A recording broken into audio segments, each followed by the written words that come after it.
arrivait que je paye juste du frais frais. Je mange juste le frais à 1 dollar. Je m'avais payé le frais Hey, frais c'est à arrivé 1 là-bas. dollar. Ah oui, c'était arrivé là-bas. Et à l'époque, je coiffais toute ma communauté gratuitement Aux États-Unis? aux États-Unis. Et Wow. il y a d'autres même qui quittaient New York, je te l'ai dit. Les gens qui quittaient New York même pour venir se coiffer. Donc, vous avez déposé vos valises aux États-Unis en 1998. Oui, Il y a un peu longtemps. oui, vraiment. Tu voyais les Burkinabés rarement. Et aussi, tu voyais, il n'y avait pas d'exemple que tu peux dire que, voilà. C'est pas comme maintenant, tu vas venir, tu vas voir des Burkinabés qui ont des voitures, qui ont des maisons, et qui ont leur propre business, ou, tu vois, avant, il n'y avait pas ça.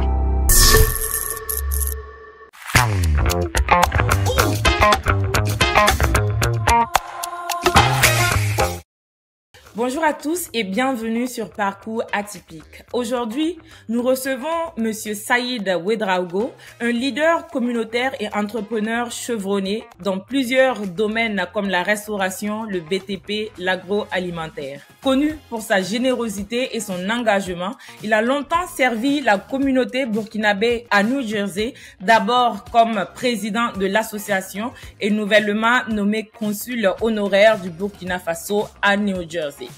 De son arrivée aux États-Unis à ses réussites entrepreneuriales, en passant par son engagement communautaire, il nous partage un parcours riche en défis et en enseignements.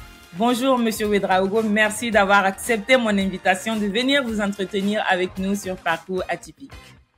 Merci Edith, un plaisir d'être avec toi ce soir.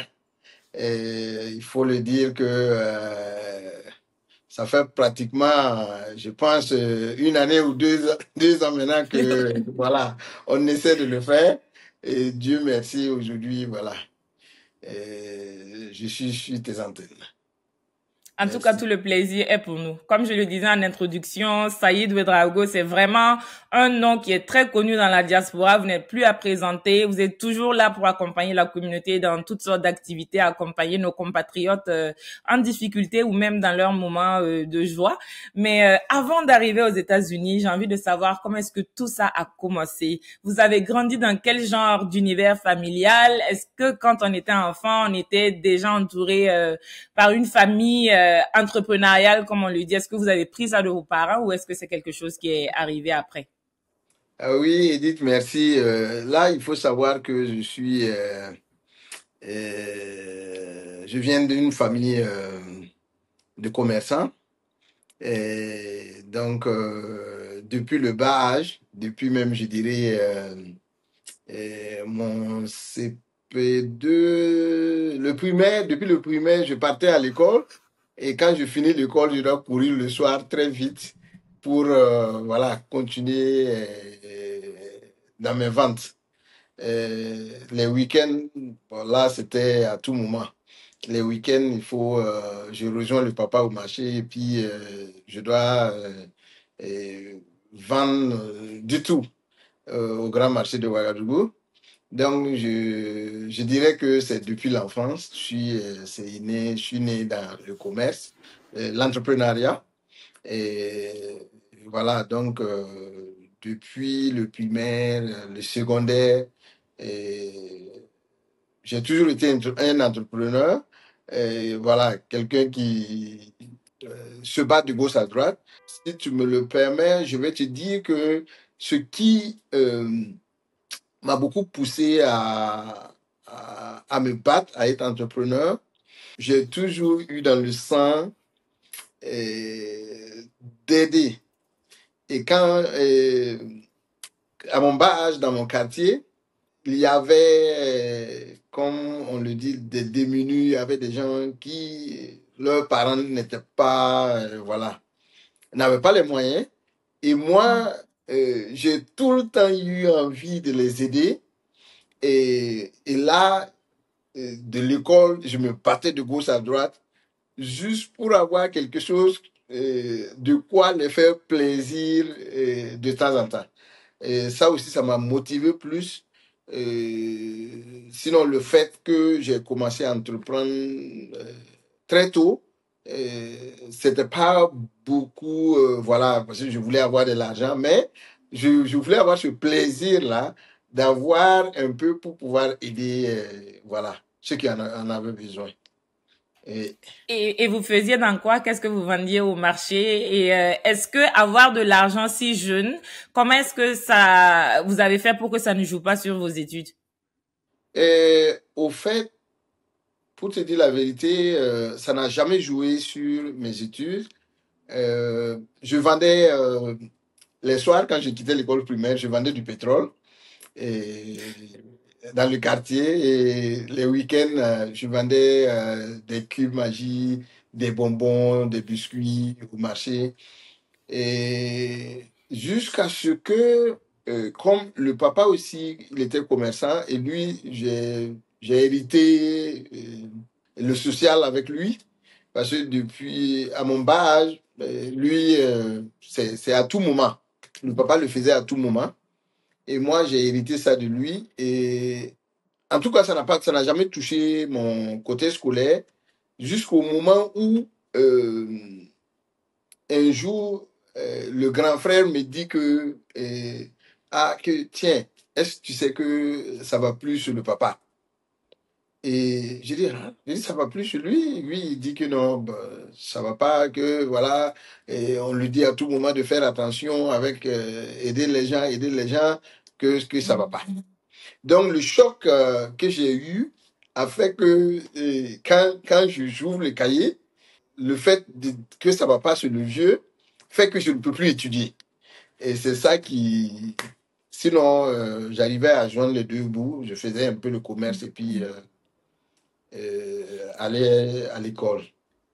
Euh, J'ai vu quelque part que vous avez étudié au lycée Philippe Zenda Kaboré. Vous avez même été délégué en classe de première. Comment est-ce que vous avez vécu cette expérience de leadership là à un si jeune âge? Edith, il faut le dire que c'était pas facile. C'était pas chose voulue. Et je pense que ça a commencé, ça ma seconde. On était en classe et il y a le surveillant qui est venu. Bon, il fallait élire le délégué de classe. Et nous, on a élu un ami. Et du coup, on était en classe et le surveillant est venu dire que non, celui dont nous avons élu ne peut pas être délégué de classe. Toute la classe était unanime, personne ne voulait changer. Et il dit non, bon, comme c'est comme ça, lui va choisir quelqu'un. Et j'étais assis et il vient, il me pointe, il me dit non, toi tu vas être délégué. Je dis non, non, non, non. Je dis non, il dit non, toi tu vas être délégué. Délégué de classe. Donc, la classe a commencé à acclamer et voilà. Je suis devenu délégué de classe à ma seconde. Et à ma première, à ma grande surprise, presque tous les délégués de l'établissement sont venus me voir que non, il faut que je me présente pour être délégué général. J'ai dit, aïe. Alors que généralement, au lycée Zenda, il faut le dire que c'était le plus grand établissement du Burkina, avec 6 000 élèves. Et il fallait être en classe de terminale pour être délégué général. Et à ma grande surprise, c'est venu et je n'avais pas le choix d'affronter mon destin. Et crois-moi qu'on est parti pour les élections et arrivé, quand on est rentré dans la salle, il n'y a pas eu d'élection, au fait.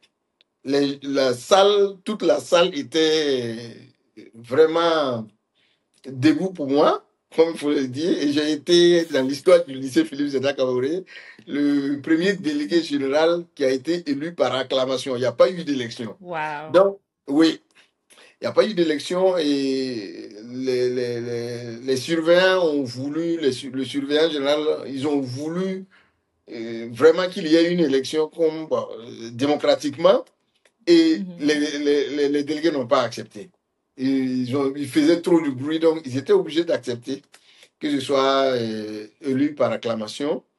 Et voilà, ça a commencé comme ça. Et comme ça a été ainsi, c'était très difficile pour moi parce que nos aînés n'ont pas accepté le fait que je viens d'une classe, voilà, d'une classe de première et je viens délégué général et ça a été par acclamation. Ils ne savaient pas où est-ce que, et voilà, je suis quitté. Et donc, c'était très dur.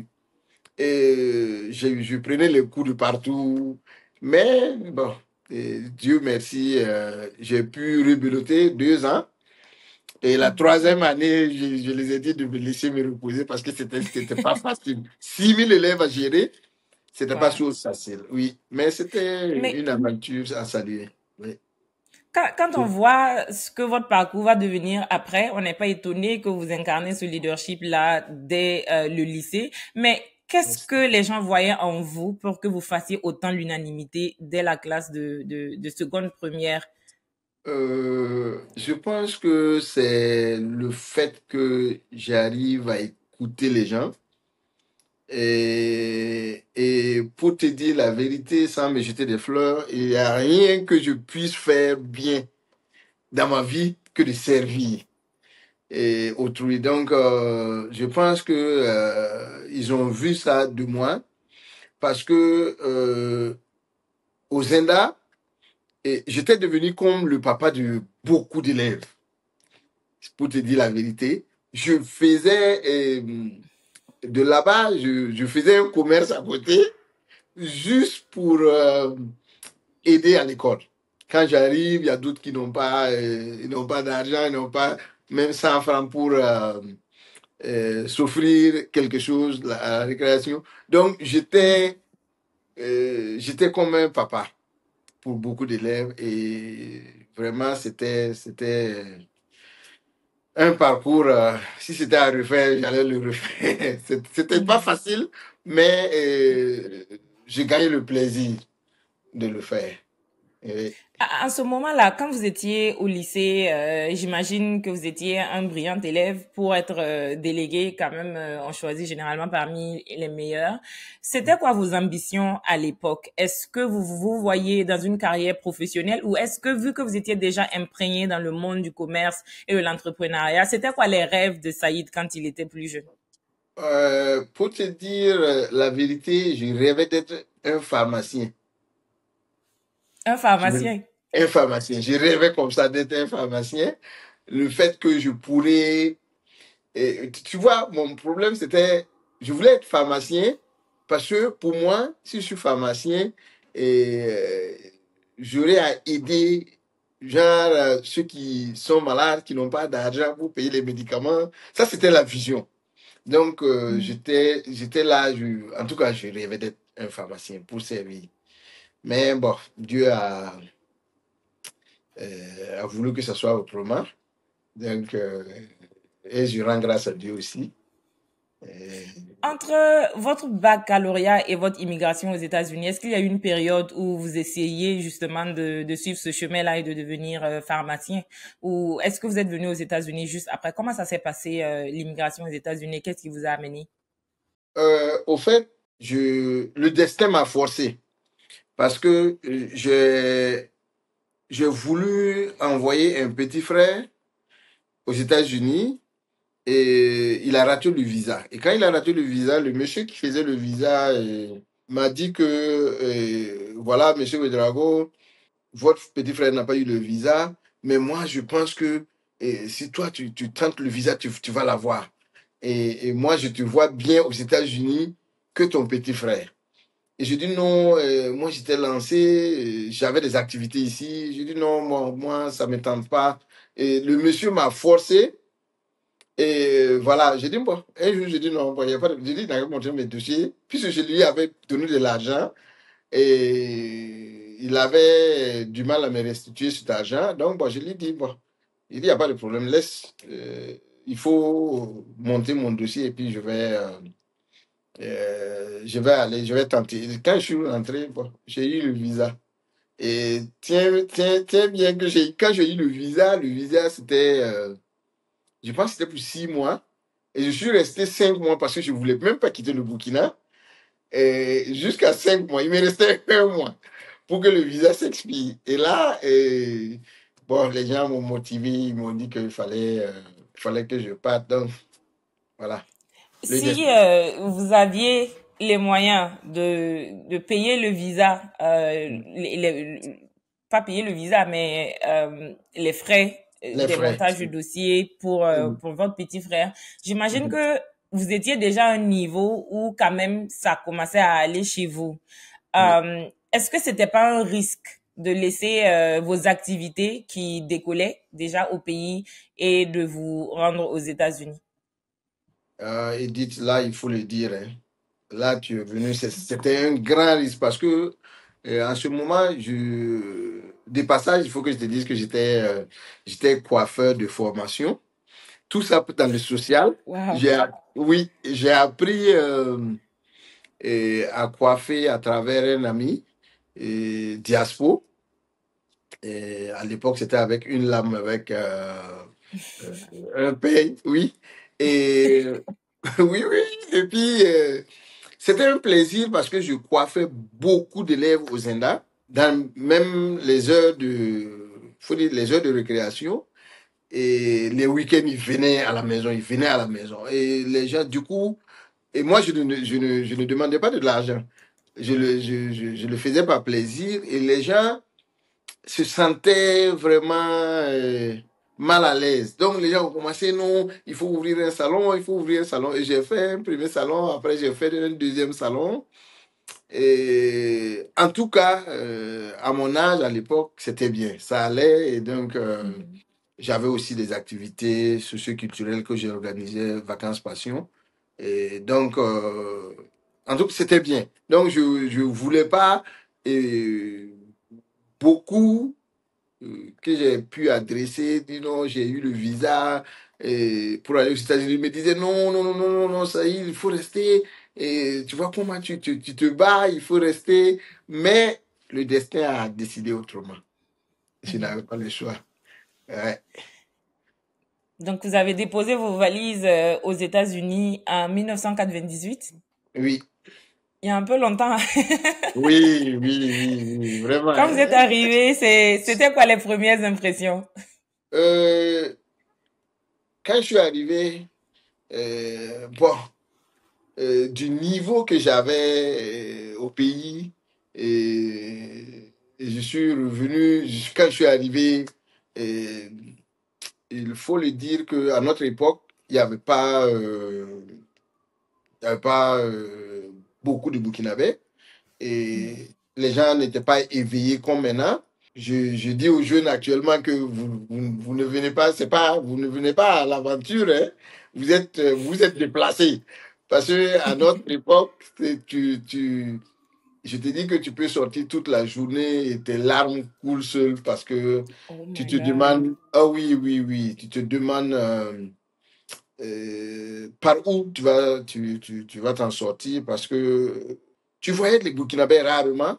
Aussi, tu voyais, il n'y avait pas d'exemple que tu peux dire que, voilà, c'est pas comme maintenant, tu vas venir, tu vas voir des Burkinabés qui ont des voitures, qui ont des maisons et qui ont leur propre business. Ou, tu vois, avant, il n'y avait pas ça.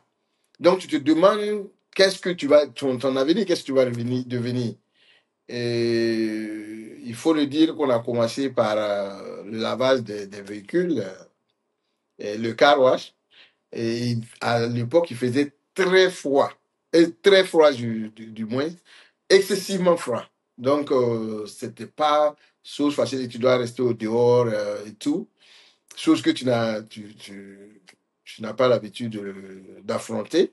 Mais comme on avait le courage du pays et ce courage, voilà, à voyager avec moi. Et il fallait affronter voilà, le destin, le pays, les parents au pays disaient que non, oui, il faut tenir, et voilà, tu ne peux plus revenir. Sinon, je voulais revenir. Et quand je suis venu, j'ai goûté à la chose, j'ai dit non, ah, là, il faut que je revienne. J'ai dit non, il ne faut pas revenir, faut rester. Je suis resté, Dieu merci. Et à un an, je pense que j'ai fait un an dans les petits boulots et après, j'ai commencé à être mon propre patron. Il fallait garder la tête haute Et il fallait continuer avec le même élan de leadership. Le bon exemple que je donnais au Burkina, parce qu'il faut dire que j'ai impacté ma génération, impacté la jeunesse au Burkina à mon époque. Donc, quand j'ai décidé d'y rester aux États-Unis, on ne pouvait pas jeter l'éponge. Il fallait aussi qu'aux États-Unis, je puisse voilà, être toujours le même Saïd, être un modèle. Donc, j'ai recommencé encore aux États-Unis. Il faut le dire que à l'époque, je coiffais toute ma communauté gratuitement Aux États-Unis? aux États-Unis. Et Wow. il y a d'autres même qui quittaient New York, je te l'ai dit. Les gens quittaient New York même pour venir se coiffer gratuitement. Et je le faisais avec plaisir. Des fois, je quitte le boulot, je viens, je suis fatigué. Mais quand je viens, je vois les gens qui m'attendent, qui veulent se coiffer. Le plaisir fait que j'oublie la fatigue. Et les gens m'ont poussé pour que j'ouvre un salon de coiffure aux États-Unis. Bon, chose que Dieu l'a pas voulu. Je faisais la teinture des véhicules. Et donc, Dieu merci, ça allait très bien pour moi.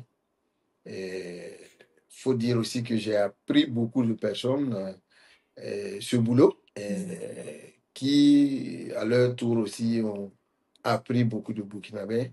C'est un boulot que beaucoup de Burkinabés à Niger le font actuellement. Donc, ça a été une continuité. Et j'ai pu laisser ce boulot avec un petit frère. Et étant là-bas, j'ai des frères burkinabés qui sont arrivés, qui travaillaient dans les restaurants, les fast-food, les fried chicken, voilà. Et quand ils travaillaient là-bas, ils revenaient de temps en temps, ils venaient dans mon shop pour dire que non, voilà, là-bas, on les utilise et ils travaillent beaucoup d'heures, et ils ne gagnent pas assez d'argent, mais c'est un business qui est bien. Et du coup, j'ai dit, bon, j'ai des frères qui sont prêts pour travailler. Et pourquoi pas me lancer dans le domaine, ne serait-ce que soulager mes frères. Donc, je me suis lancé avec un premier restaurant fast-food. Ça allait très bien. Comment est-ce qu'on se lance dans l'entrepreneuriat aux États-Unis? Où est-ce que vous avez mobilisé les fonds? Comment est-ce que vous avez connu tous les, hein, Wow. les coins qu'il faut visiter, quelles personnes qu'il faut toucher, quelle administration il faut aller voir pour chercher les permis, les documents? Merci. Est-ce qu'il y a eu des dévanciers du domaine qui vous ont aidé ou comment est-ce du jour au lendemain, on entreprend aux États-Unis? Voilà. C'est vraiment merci pour cette question parce que j'essaie d'en parler à beaucoup de compatriotes. Et il faut savoir que on ne peut pas du jour au lendemain devenir un businessman, un entrepreneur, comme on le dit. D'autres veulent du pays, ils veulent transiter du pays et venir, et voilà, ils veulent qu'on dise que non, eux, ils sont dans les affaires. Et là, ça ne marche pas. Il faut prendre le temps qu'il faut. Quand tu viens aux États-Unis, il faut d'abord, quand tu sais que tu veux te lancer dans l'entrepreneuriat, il faut mobiliser les fonds. Et il faut savoir qu'à l'époque, on n'avait même pas les papiers. On n'avait que le numéro de social. Il fallait travailler très dur, être économiste, avoir un minimum de fonds pour pouvoir se lancer dans l'entrepreneuriat. Contrairement à beaucoup de compatriotes qui veulent, voilà, d'un coup, devenir un homme d'affaires. Et là, beaucoup de fois, ça ne marche pas. Il faut prendre le temps qu'il faut. Il faut travailler très dur, économiser l'argent, avoir un minimum de fonds de déroulement. Et là, maintenant, tu peux te lancer dans l'entrepreneuriat. Pour les documents, il faut savoir que, c'est comme je l'ai dit, c'était ma première fois de me lancer du côté restauration. C'était très, très, très difficile parce que il y a beaucoup d'inspections. Il y a beaucoup d'inspections, mais j'ai eu la chance que le premier restaurant, j'ai payé un restaurant qui était fonctionnel. Donc, du coup, le propriétaire, il m'a pris avec lui, il m'a voilà, montré tous les circuits et pour changer les noms, pour refaire les inspections à zéro. Et lui, il était un peu connu à la mairie, donc il m'a aidé. Bon, c'était, faut dire, un peu difficile parce que c'était ma première fois. Parce que là où je faisais la teinture, là-bas, ça ne demandait pas beaucoup voilà, beaucoup d'inspections. Contrairement, c'est un restaurant, tu le sais, aux États-Unis, côté nourriture, ils ne s'amusent pas. Voilà, donc c'était ça. Mais Dieu merci, quand j'ai pu décoller avec le premier, le deuxième restaurant est venu. Bon, là, je l'ai fait moi-même. J'ai construit le restaurant moi-même. Donc, j'ai eu plus d'expérience. À l'époque, j'avais près de 20 Burkinabés qui travaillaient dans les restaurants. Oui, et je me suis lancé aussi dans l'immobilier, les maisons. Mais il faut savoir, Edith, que je dirais que je ne peux pas dire que j'ai tout fait, mais j'ai prouvé, j'ai pu prouver par la grâce de Dieu aux compatriotes que voilà, je voulais être à un niveau. Et là, maintenant, après ça, le pays a commencé à m'appeler. Et donc, il faut rediriger un peu les investissements au Burkina Faso, parce qu'il faut savoir que euh, il faut aussi, à un moment donné, montrer cet exemple-là aussi, que on peut, de l'aventure, on peut aussi revenir et contribuer au développement de ce pays. Revenir, euh, voilà, essayer de bâtir un pont entre le Burkina Faso et les États-Unis. Mhm. Voilà, c'est la chose comme ça. C'est vraiment c'est vraiment le rêve américain que Mm. beaucoup de gens essaient d'achieve, comme on le dit. Quand on vient aux États-Unis, on reprend à zéro, on essaie de se bâtir, de se construire, de pouvoir réaliser de grandes choses. Et vous l'avez fait. Quelles sont les grandes qualités, hein, que quelqu'un qui essaie de suivre vos pas doit avoir? C'est quoi les défis que vous avez su relever et qu'est-ce qui vous a permis de relever ces défis-là dans le domaine de l'entrepreneuriat ici aux États-Unis? Euh, Moi, je pense qu'il faut. Moi, j'ai tout le temps dit aux gens que dès ton premier jour à l'aventure, que tu sois en Europe ou aux États-Unis, bon, c'est les États-Unis que je connais, mais dès le premier jour que tu mets pied dans ton pays d'accueil, il faut se fixer des objectifs.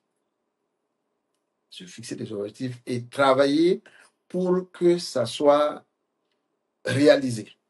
Il faut savoir ce que tu veux. Il faut choisir tes amis. Très important. Il faut choisir tes amis. Après ça, il faut que tu sois, comme j'ai l'habitude, il faut que tu sois économiste. Parce que, tu sais, aux États-Unis, c'est un pays où voilà, tout est à notre portée. Quand tu as l'argent, bon, maintenant que même avec le téléphone, tu peux tout commander. Donc, il faut que tu t'attrapes parce que quand tu as une vision, euh, je vais t'expliquer une histoire. Quand je suis arrivé, pour te dire qu'il faut être économiste, il faut s'attraper. Quand je suis venu aux États-Unis, les habits que je suis venu avec aux États-Unis, j'ai fait presque 2 ans. 2 ans sans payer un habit aux États-Unis. Et, et comme j'ai grossi, les habits me serraient, mes jeans me serraient. Et quand je prenais le bus, les gens se moquaient. Mais moi, Moi, ce n'est pas mon problème. Moi, je ne savais pas de quoi les gens se moquaient de moi. Mais moi, c'était pas mon problème parce que j'avais une vision. J'avais besoin d'économiser de l'argent parce que je sais là où je vais y arriver. Donc, je suis resté 2 ans sans payer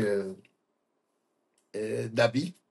Et, et quand je me rappelle que les 1 an que j'ai travaillé dans un store comme un salesman, il y avait un Burkinabé qui travaillait là-bas, qui disait que toi, Saïd, là, si tu ne fais pas attention, tu vas mourir et puis on va utiliser ton argent là. Parce que, je te dis à la limite, parce que On deux se fois, coinçait vraiment, quoi. on se coinçait.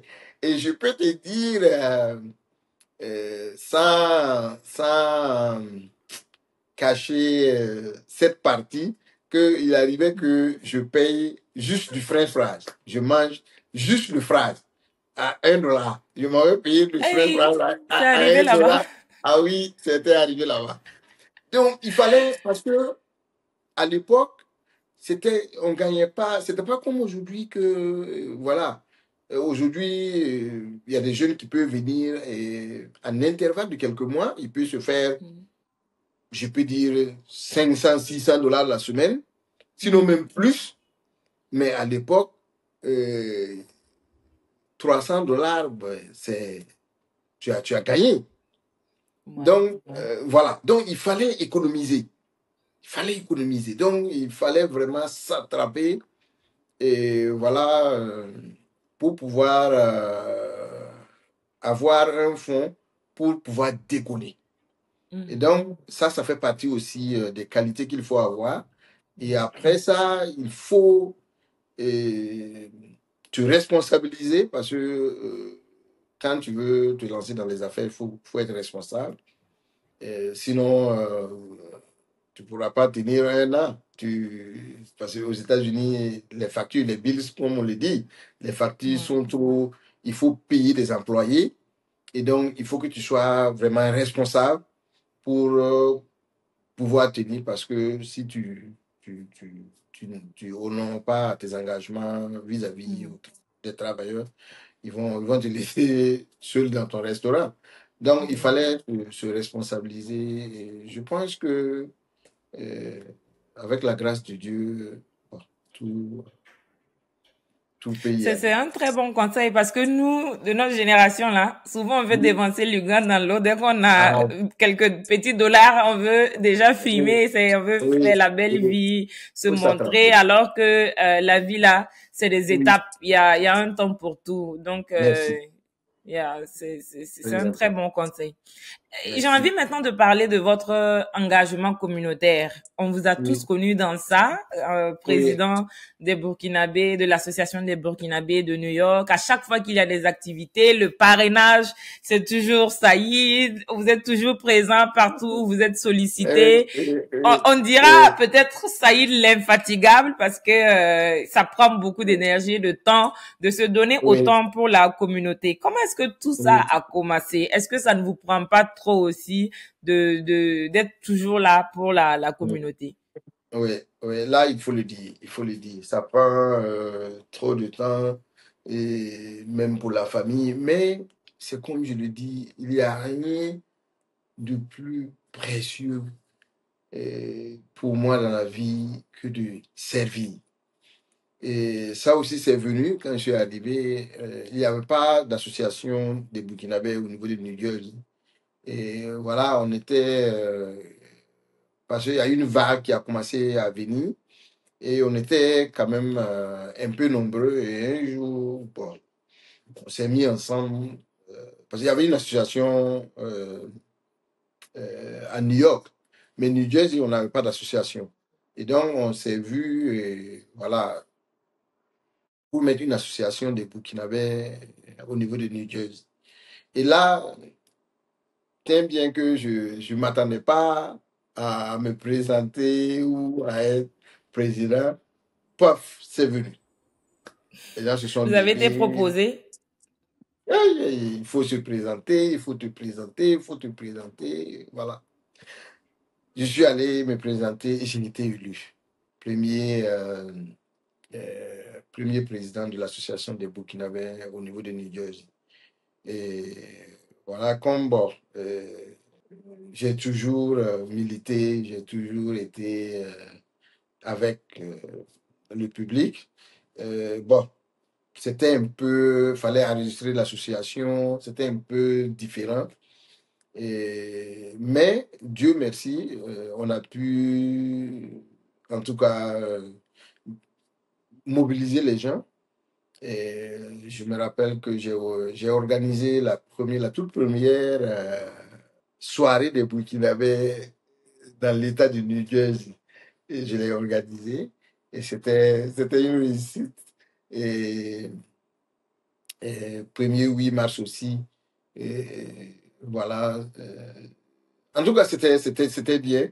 Il faut dire que, en tout cas, j'ai pu, avec mon équipe, euh, poser des jalons, je dirais, tracer des sillons pour, en tout cas, les générations à venir. Moi, c'est vraiment un plaisir. C'est comme je l'ai dit, si c'est pour servir. Et j'ai toujours été là pour, en tout cas, pour les autres. Donc, ça n'a pas été... Bon, c'était le temps, ça prenait le temps, mais j'avoue que j'arrive à joindre les deux bouts. En tout cas, c'était bien. C'est quoi les plus grands défis pour la communauté ici aux États-Unis, à New Jersey en particulier, et comment est-ce que avec l'association vous avez contribué un tant soit peu à peut-être soulager ou à guider aussi ces Burkinabés là dans la diaspora? Il faut savoir que, c'est comme je l'ai dit, on a une communauté. Et j'ai l'habitude de dire que si on n'a pas une communauté organisée, il faut savoir que les retombées vont aller au niveau des familles. Et plus on est organisé, plus on aura des familles organisées. Et j'ai l'habitude de dire que il n'y a pas, il n'y a pas un prix pour ça. Soit on va aller vers l'excellence et voilà, on accepte les défis, et où on va rester une communauté sans suite, ce qu'on ne souhaite pas. Et j'ai tout le temps milité pour l'excellence dans les communautés, parce que c'est comme je l'ai dit, et qu'on le veuille ou pas, on va avoir des enfants. Et parmi ces enfants, on va vouloir des avocats, on va vouloir des docteurs, et pourquoi pas un président américain de la communauté des Burkinabés. Et tout est possible. Donc, pour tout ça, il faut former. Il faut que la communauté soit forte. Il faut que ce soit, on donne un bon exemple. Il faut que on arrive à faire un sacrifice pour voilà, la génération qui va suivre. Donc, en tout cas, mon défi, euh, c'était de vraiment euh, faire respecter la communauté burkinabé dans l'État de New Jersey. Et pour, pour ne pas voilà, nous vanter, moi, avec l'équipe, parce que, comme on le dit, si bien que j'étais le président, mais c'est avec une équipe que je travaille, on a pu s'imposer dans l'État de New Jersey quand euh, on veut parler de communauté africaine. J'avoue que le Burkina n'est pas ignoré. Et donc, je peux dire que le sacrifice a payé. Et aujourd'hui, à New Jersey, quand on parle vraiment de communauté africaine, et je pense que la communauté burkinabé peut se prononcer. Et on a donné de bons exemples. Et côté entrepreneuriat, j'avoue qu'aujourd'hui, nous je peux dire que nous avons plus de 100, je parle de 200 comme ça, business burkinabé dans l'État de New Jersey. Wow. Oui. Donc, et nous, on a été l'un des premiers burkinabés qui ont osé. Et voilà, je, j'étais dans l'entrepreneuriat, chose qui n'était pas facile. Beaucoup même disaient que non, laisse-les, ils vont fermer, ils vont fermer. Et on a ajouté d'autres business. Donc, je dirais que, en tout cas, c'était de voir la communauté exceller et, dans tous les niveaux. Et Dieu merci, je rends grâce à On, Dieu. Je rends on grâce à vous a Dieu. vu aux côtés des Africains, majoritairement des Burkinabés incarcérés, pour les assister. On vous a vu pendant l'épidémie, la pandémie de Covid-19. On vous a vu aux côtés de la communauté. Il y a tellement de choses que vous avez eu à accomplir avec cette communauté-là. C'est quoi pour vous votre plus grande fierté? C'est quoi les actions fortes que vous avez menées qui, en tout cas, c'est vrai qu'on n'aime pas se jeter soi-même des fleurs, mais quand même des actions qui ont marqué votre passage à la tête de l'association. D'ailleurs, que vous Euh, continuez toujours d'assister à votre manière. oui. Merci Edith. Je dirais que c'est c'est la partie où, étant burkinabé, je j'ai jamais imaginé que je serais aux États-Unis et soulager la communauté africaine. Ça, c'est vraiment, euh, c'est immense, c'est une fierté pour le Burkina Faso. J'avoue que j'ai pu soulager, je dirais, des Syriens, des Mauritaniens, l'Angola, et, et j'en passe. Si c'est Nigeria, Ghana, les autres pays, ça c'est. Donc, le fait que Dieu a fait cette grâce que je sois burkinabé et Mhm. j'ai pu, euh, en tout cas, faire parler mon cœur. Parce que faire parler mon cœur, c'est quoi? Parce que j'ai fait ce qui vient de moi, et servi. Et j'avoue que ce n'était pas chose facile. Il fallait mettre des moyens en jeu. Il fallait mettre le temps. Et il faut mettre mon identité et, au niveau de l'immigration. Donc, il y avait des paramètres qu'il faut vraiment avoir un cœur pour le faire. Mais Dieu merci, et je gagnais du plaisir. Et pour mon drapeau, ce drapeau burkinabé, et rien n'est plus. Euh,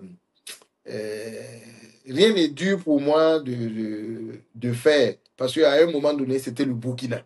Les gens voyaient le Mhm. Burkina, c'était plus Saïd Ouedraogo, c'était un Burkinabé qui soulage voilà, les autres communautés et c'était une fierté. Et j'avoue que, oui, En tout j'avoue cas, ce que je suis. drapeau burkinabé là, vous le portez Oui, très haut partout où vous passez, oui, et c'est très oui, rare de voir quelqu'un qui fait autant l'unanimité comme vous le faites. Et je me demande oui, si souvent il y a quelques regrets, des ingratitudes par-ci par-là. oui. Oui, là, ça ne manque pas, mais il faut savoir que il fallait que je tienne bon. Euh, je tiens bon toujours, parce que si je vais regarder un individu, je vais causer du tort à peut-être des centaines de milliers. Et je me rappelle que il y a un Burkinabé qui m'a appelé et il était en déportation. Wow. Il a eu un ami qui était dans le même cas et, et il a entendu parler de moi, on ne se connaît pas. La majorité des gens que j'ai aidés dans ma vie, on ne s'est jamais connus avant que je les aide. Ils m'appellent, je ne sais pas si à quoi, je sais pas à quoi ils ressemblent au fait. C'est par coup de téléphone et je m'engage. Et il y a un Burkinabé qui m'a appelé parce que j'ai aidé quelqu'un qu'il connaissait. Il avait le même cas et qui pleurait. Edith, il pleurait au téléphone avec moi parce il a été incarcéré et il a fait des appels partout pour avoir quelqu'un, ce ne serait-ce qu'un Burkinabé, pour l'écouter, lui donner son nom, son adresse, accepter, envoyer ce document pour qu'on le libère. Il n'a pas eu. Wow. Et l'immigration était obligée de lui mettre sur déportation. Parce qu'il n'a pas eu un Burkinabé qui, tout ce qu'il a appelé, quand il dit non, lui, il est à l'immigration, quand il raccroche, liste noire, comme on le dit. Wow. Oui. Et il pleurait, il pleurait. Mais il a eu la chance, il était en déportation, mais on l'a libéré sous condition. Mais toujours est-il, il est sur déportation avec l'immigration. Mais oui, ils n'avaient pas eu ces documents d'abord. Donc, on l'avait release, mais l'immigration était toujours dans le processus d'obtenir des documents pour pouvoir le déporter. Mais quand il est sorti, il était au Texas, il m'a appelé parce que il a eu un ami qui avait ce même cas et qui j'ai eu à le libérer sans condition. Et lui, quand il a appris, il a demandé mon numéro, il pleurait au téléphone. Que pourquoi Dieu l'a laissé, il est tombé sur des gens qui sur lui, il avait la chance de pouvoir m'appeler. Aujourd'hui, lui, il allait être libre aux États-Unis, là où lui, il est. On l'a mis un bracelet sur son pied. Voilà, donc il y avait une distance qu'il ne pouvait pas faire. Et donc, bon, il faut dire il était libre, mais il attendait, voilà, euh, son heure, quoi, pour être déporté. Voilà, donc, vraiment, cette partie de soulager les gens, euh, il n'y a rien, y a rien qui peut remplacer. Et j'ai représenté valablement mon pays et je continue de le faire. Donc, vraiment, rien à On dire, vous quoi. a aussi vu plusieurs fois aux côtés des personnes déplacées au Burkina Faso, que ce soit à votre propre nom ou au nom de Ouais, l'association. l'association. Et Oui. tous ces efforts-là, tous ces services rendus à la nation et au Burkinabé vous ont valu plusieurs distinctions, les plus hautes du pays. Vous avez été fait chevalier de l'Ordre du Mérite en 2012, officier de l'Ordre du Mérite en 2018, officier de l'Ordre de l'Étalon en 2022 et ambassadeur pour la paix en 2020. Que Oui. représente cette distinction-là pour vous? Tout ça pour vous seul. Est-ce que Euh, c'est quand même, j'imagine que c'est la fierté, hein, d'être reconnu pour tout ce que vous faites. oui. Qu'est-ce que vous avez ressenti la première fois qu'on vous a proposé pour une distinction de ce genre? Tu sais, il n'y a rien de tel, ça, c'est comme j'ai l'habitude de le dire, hein, la reconnaissance euh, donne un peu plus de force. Donc, il n'y a rien de tel que d'être reconnu par ta nation. Et il est bien vrai que, voilà, je fais des efforts, je fais des sacrifices pour ma nation. Mais bon, deux fois, c'est inattendu. Pour te le dire, il y a des distinctions que, voilà, euh, qui sont inattendues.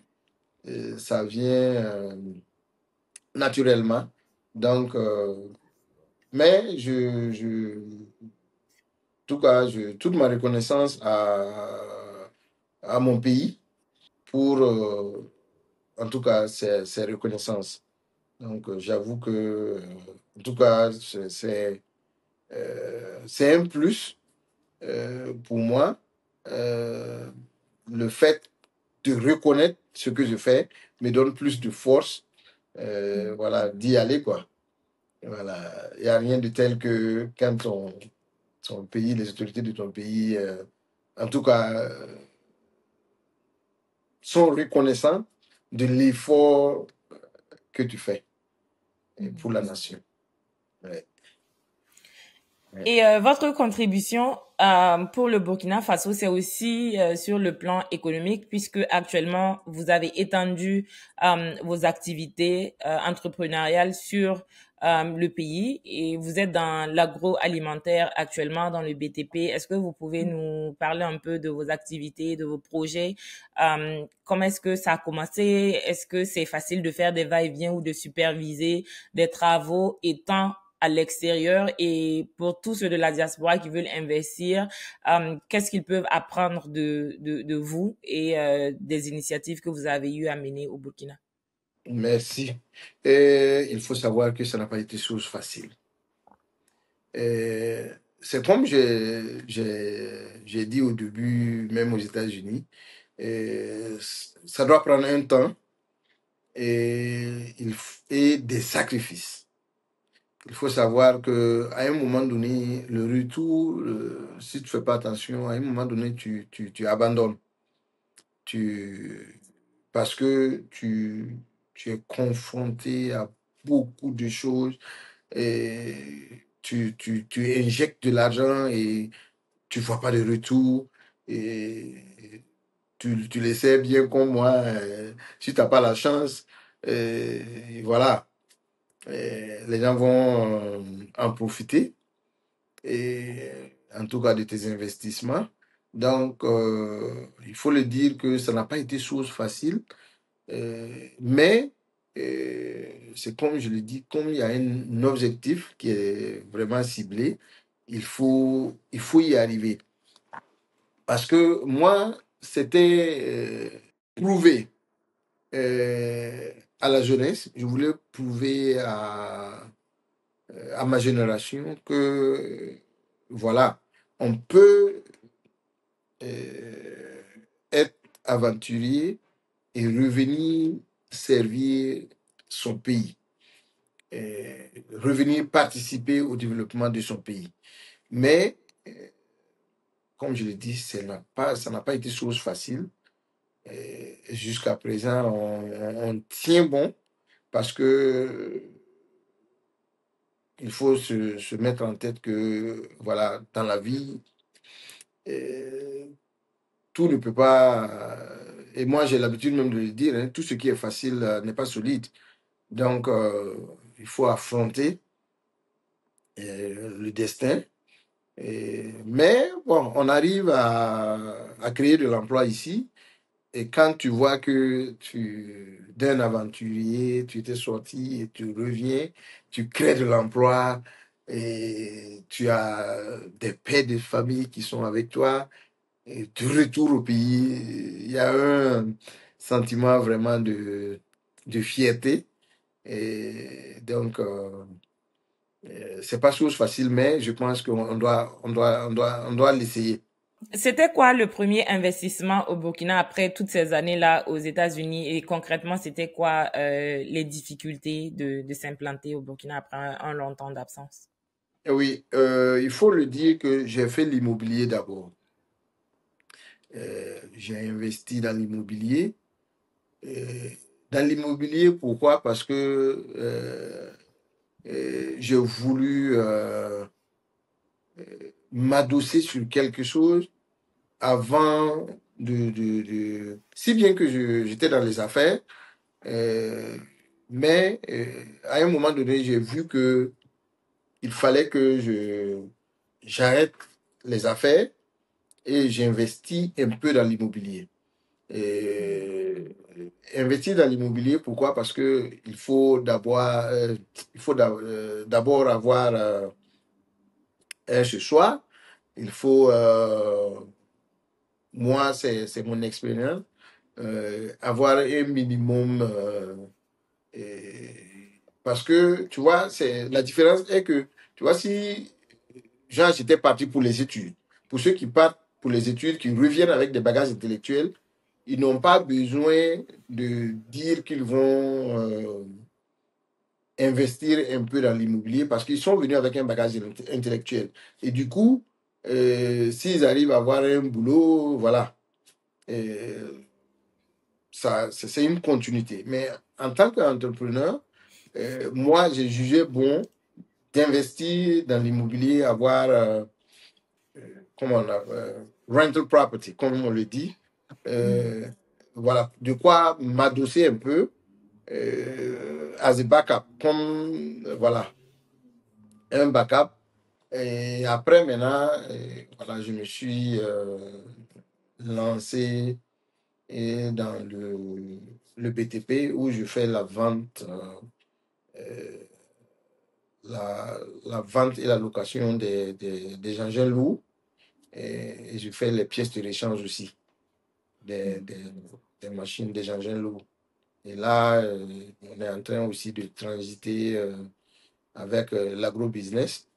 Et donc, bon, euh, on arrive à, comme je l'ai dit, créer de l'emploi et s'en sortir, en tout cas un peu, un peu. Ouais. Est-ce que il y a eu des facilités sur le plan administratif pour s'implanter pour toutes ces Oui, activités-là? non, moi je pense que côté administratif, en quelques jours, si tu veux tes documents, en tout cas, bon, maintenant même c'est devenu plus facile parce que tout se fait en ligne.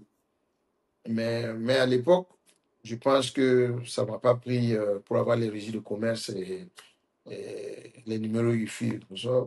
Maximum un mois, tu as tout. Maximum un mois, tu as tout et tu commences tes activités. Donc, côté documents, ça n'a pas posé de problème.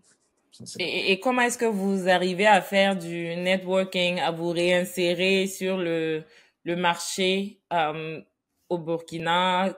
Quoi qu'on dise, quand on arrive quelque part et qu'on veut faire des affaires, c'est toujours bien de s'adosser à d'autres personnes qui Voilà. ont déjà quelques relations, qui peuvent faciliter quelque chose. Euh, on entend souvent que c'est ce défi-là que les membres de la diaspora rencontrent quand ils veulent rentrer. On ne connaît pas forcément grand monde, on ne sait pas créer un réseau. C'est quoi les conseils pour vous, pour un jeune entrepreneur qui veut rentrer au Burkina? Voilà, parce que c'est comme je l'ai dit, tu sais, quand tu te mets en tête que, voilà, tu vas faire le retour, tu essaies de... Bon, tu sais, beaucoup ne veulent pas payer les billets, mais c'est très important. Euh, si tu as les papiers, il va falloir que tu essaies de venir euh, à la limite deux, trois fois dans l'année.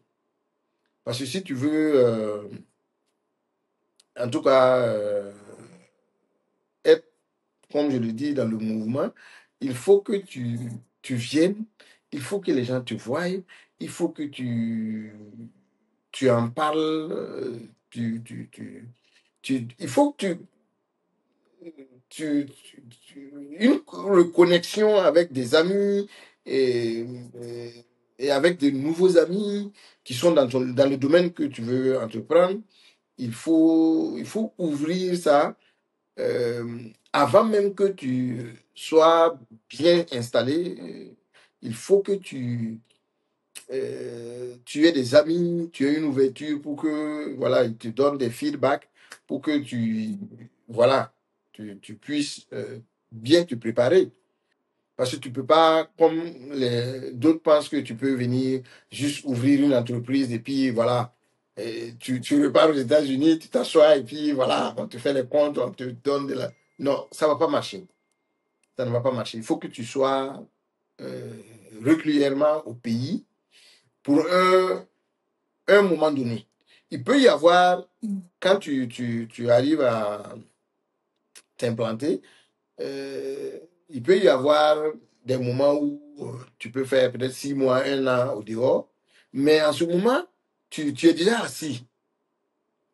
Voilà, tu es déjà assis et tes partenaires savent ce que tu fais.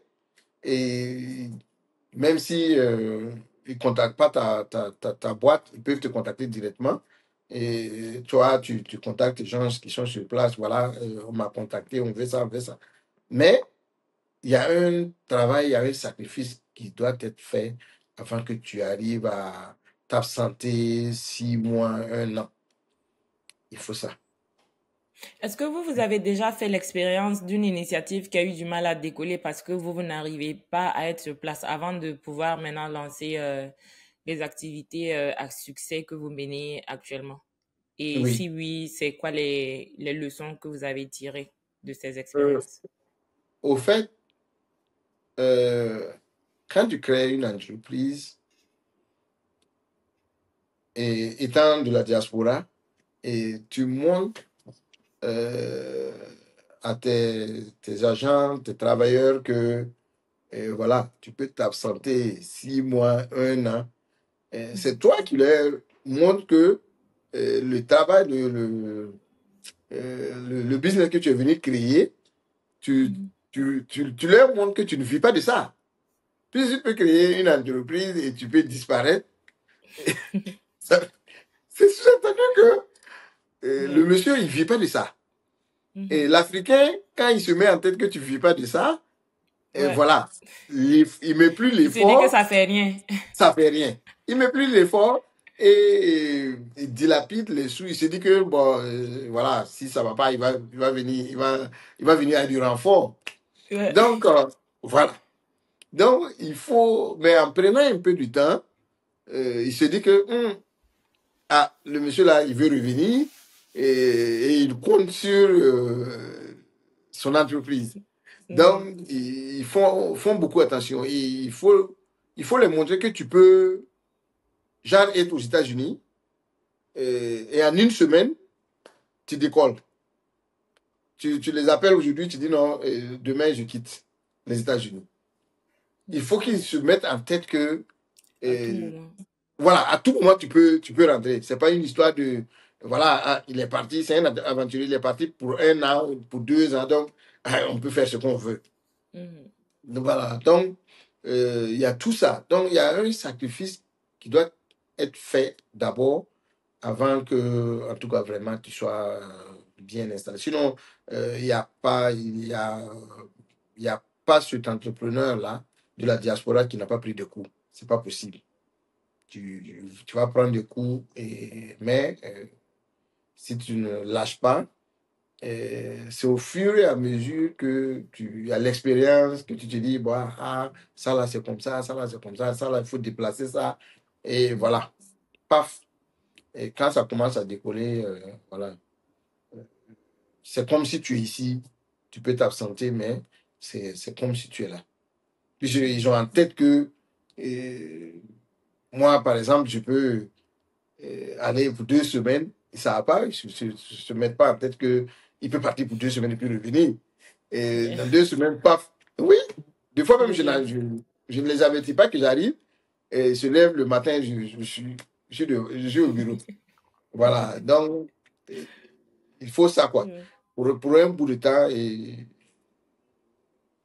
ils vont se dire que non, bon, ah, lui là, si on s'amuse avec son service là, ah, Ça va chauffer. ça va chauffer. Donc, ils se mettent au sérieux comme toi, et puis voilà, les choses commencent à aller. Mhm. Ouais.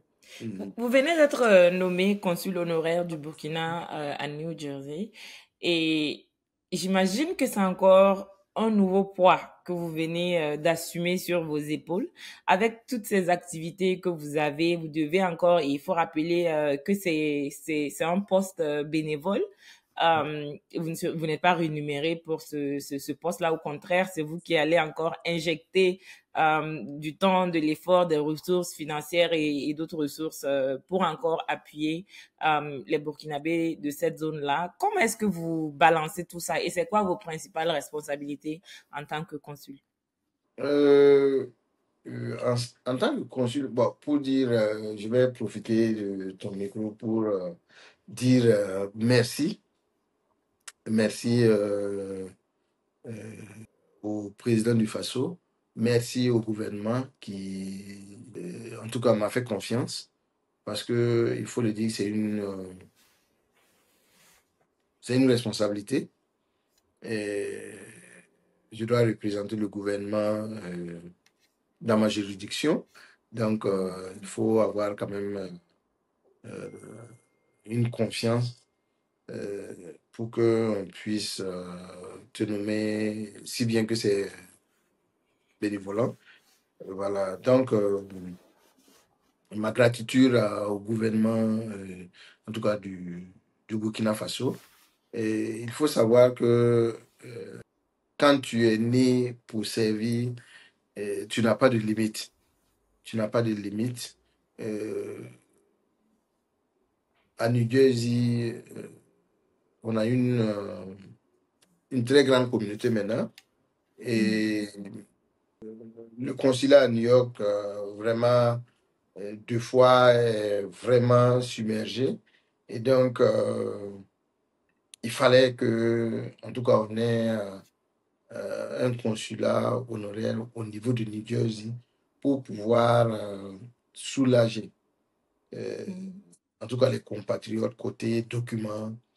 Et donc, c'est dans ce sens que, en tout cas, j'ai trouvé, en tout cas, nécessaire que, malgré mon programme qui est très chargé, mais c'est comme je le dis, il n'y a rien de plus précieux pour moi que d'être du côté de ma communauté et, et- et de les servir. Et c'est comme j'ai l'habitude de dire, je dirais, si on me le permet, que je suis un produit fini de la diaspora des Burkinabés au niveau de New Jersey. Et New Jersey m'a donné beaucoup. Et maintenant, je pense qu'il faut que moi aussi je puisse faire le sacrifice pour voilà, continuer à donner un peu de moi même. Et comme je l'ai dit, c'est c'est- c'est quelque chose, c'est des actions qui nourrissent euh, moi, qui nourrit mon âme. Donc, servir est primordial pour moi. Euh, Tu sais, j'ai j'ai un partenaire qui vient beaucoup aux États-Unis. Et, et un jour, je lui ai dit, il était venu aux États-Unis et je partais le déposer à New York à l'aéroport. Et il était en train de parler de moi. Et je lui ai dit que si il y avait une possibilité, il y avait une possibilité dans ma vie de, de vivre, de servir les gens. Euh, S'il y avait une possibilité, j'aurais en tout cas embrassé ça que de vraiment être dans mes affaires, les trucs. Il dit si. Oui, oui, je l'ai dit qu'on fait des affaires et je lui ai dit que. Voilà, deux fois, je fais des trucs pour lui qui est hors. Euh, qui ne fait pas partie de nos affaires. Et, et je le fais très bien quand il s'agit de servir socialement. Je le fais très bien plus que quand on est dans les affaires. Et oui, deux fois, il me commande des trucs aux États-Unis et il veut que je lui rende service aussi. Et je laisse ses commandes et je lui rends service. Il me demande pourquoi. Je dis non. Et le fait, le côté que tu vas pas me donner de l'argent, que je ne vais pas gagner de l'argent, me fait plus plaisir que le côté que je vais avoir de l'argent. Donc, pour moi, c'est mieux que je fasse d'abord ce qui me fait plaisir et après, voilà. Donc, c'est ma vie. C'est ma vie. C'est vraiment un sacerdoce, quoi. Servir Voilà, les merci. autres, le social, c'est votre calling, c'est your life Merci. mission. C'est très Merci. honorable. Oui, oui, oui, vraiment, vraiment. Et donc, je rends vraiment grâce à Dieu euh, de me mettre vraiment à cette mission, parce que pour moi, c'est une mission euh, que je le fais aussi, en tout cas, je le fais avec plaisir, avec reconnaissance à mon Créateur. Et avant de conclure cet échange, j'ai envie de vous demander c'est quoi vos projets à venir, que ce soit au Burkina ou que ce soit pour la communauté en tant que consul.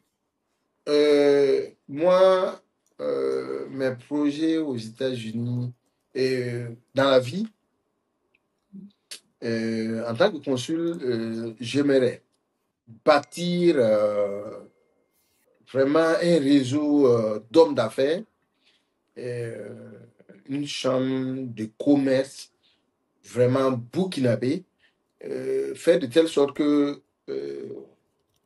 les Burkinabés de la diaspora se sentent en confiance, qu'ils arrivent à entreprendre dans leur pays d'accueil et qu'ils comprennent que après la réussite à l'extérieur, le pays d'accueil, ils doivent changer à revenir au Burkina pour créer de l'emploi, participer au développement du pays.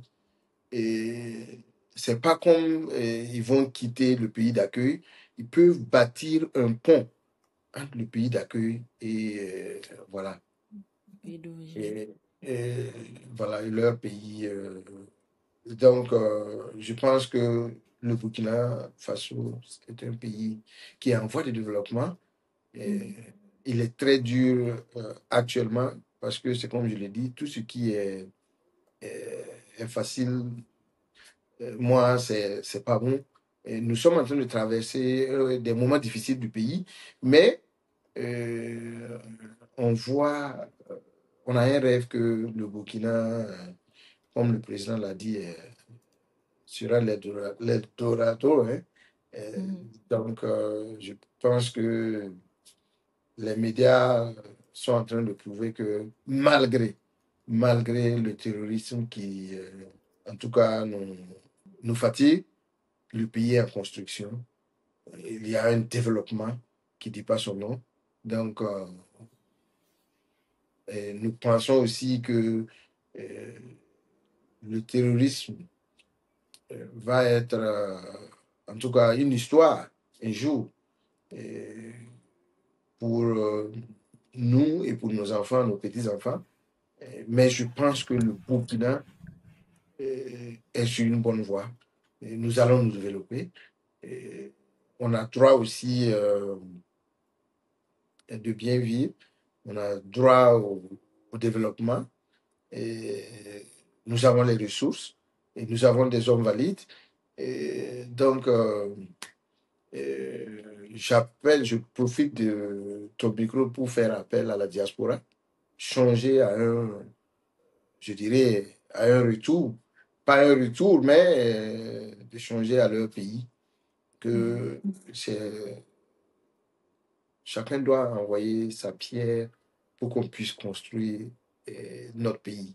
Et j'ai l'habitude de dire, le fait que nous disons que oh, on fait des enfants, et nos enfants vont pas revenir, nos enfants ne veulent plus venir, c'est parce que on l'a pas construit. Si on construit notre Burkina Faso, on arrange notre Burkina Faso, les enfants vont venir, ils vont dire waouh. Ils vont même adorer.